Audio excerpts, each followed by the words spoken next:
as we've grown our list of dentists and clients that we work with, a lot of them are, we're starting to see like they're really interested in finding ways that they can grow their income without having to be dependent in working in the practice, day to day. Because what happens if you get hurt? What happens if, you want to take a month vacation to relax, is the practice going to work without you? Do you have any other sources of income? So I want to understand sort of how did you get into this, right? So you're not a real estate sales guy, right? You're an actual dentist or a periodontist, you're a specialist, you run a practice, you love doing that. I mean, the reason I haven't really had chats about this stuff before is a lot of the people that are in this space are always, I feel like they're trying to sell me something.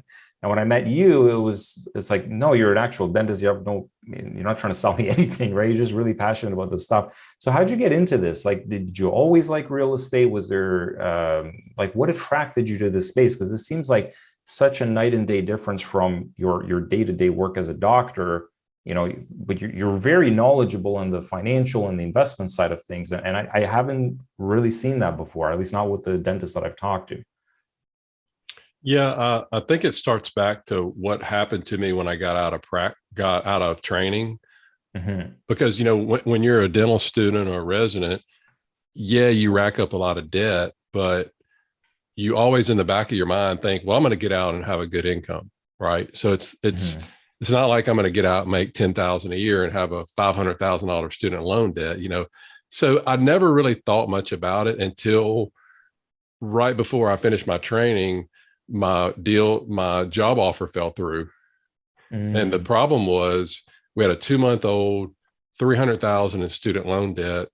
We'd already bought a house, interest only, because the banker knew the group I was going in with.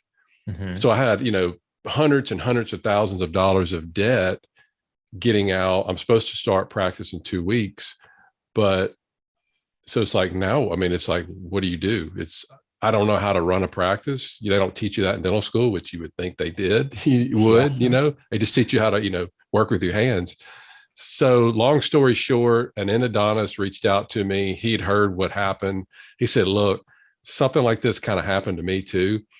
I feel your pain. So he said, look, I'm renovating an office right now. It's not going to be ready for like a year, but I have a little 2-operatory building that I can kind of help you network with other dentists and stuff.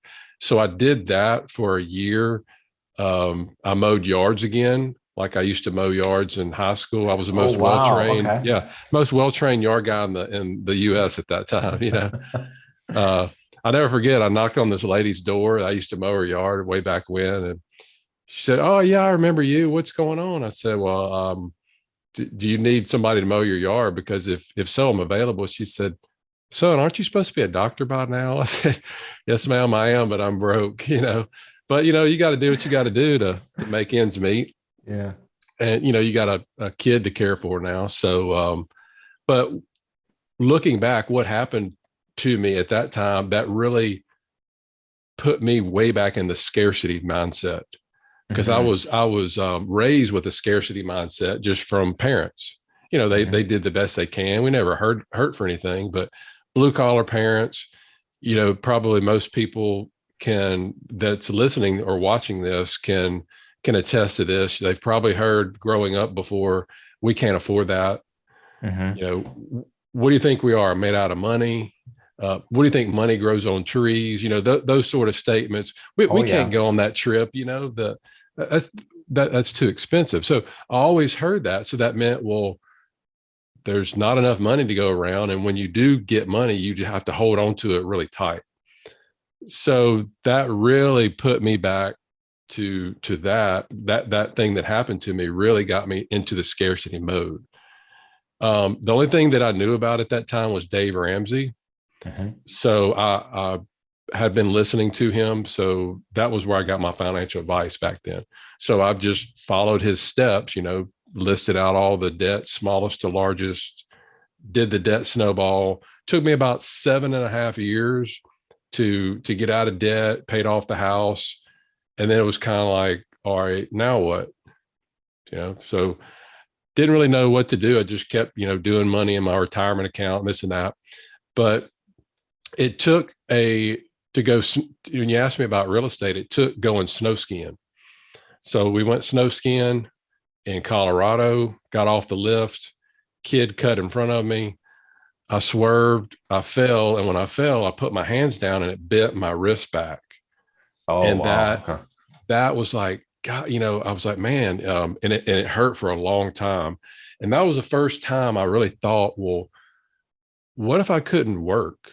Like, what if I couldn't either temporarily or even worse, permanently? Mm-hmm. And I realized, I was like, you know what?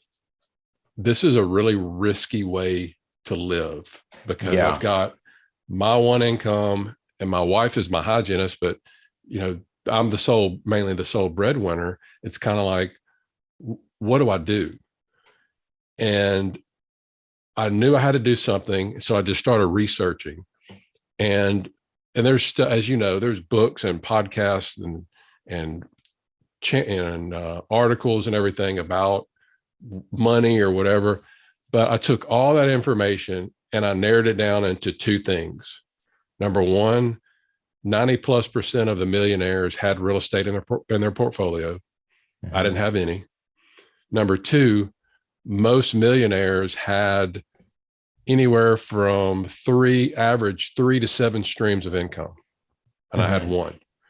So then that told me I need to go invest in real estate and build multiple streams of income. And that's what lead me down the path to where I am now. Yeah, no, that's interesting, because you're right. Is people, especially when we're young, like we assume like, I'm happy, I'm healthy, everything's great. Like, you don't think about. I think one of the quotes that really stuck with me, I think it was like from Robert Kiyosaki. It was like, young people don't know like what it's like to be old, and you don't realize like, there's a lot that could go wrong. A business deal falls through, a job offer falls through, and it's like people don't really have a backup plan.